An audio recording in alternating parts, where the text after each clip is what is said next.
नाव जिल्हा परिषद वरिष्ठ प्राथमिक शाळा सासरा आहे। माझे नाव डॉक्टर महेश सुरतनोडे आहे। माझे नाव छकुली राजेश गोडेफोडे आहे। आमच्या प्रयोगाचे नाव टाकाऊ प्लास्टिक बॉटल पासून व्हॅक्यूम क्लीनरची निर्मिती। व्हॅक्यूम क्लीनर सुरू केले असता आतमध्ये कमी दाबाचे क्षेत्र तयार होते आणि बाहेर जास्त दाबाचे क्षेत्र तयार होते। हवा ही जास्त दाबाकडून कमी दाबाकडे वाहते। यासोबत बाहेरील कचऱ्याची व्हॅक्यूम क्लीनर मध्ये जमा होतो। तरी युक्ती ही व्हॅक्यूम क्लीनर सुरू करून दाखवेल।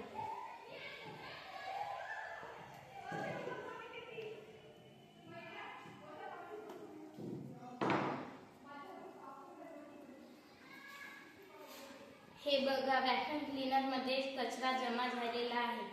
एखाद्या कोपऱ्यात कचरा जमा झालेला असेल, तो निघत नसेल तर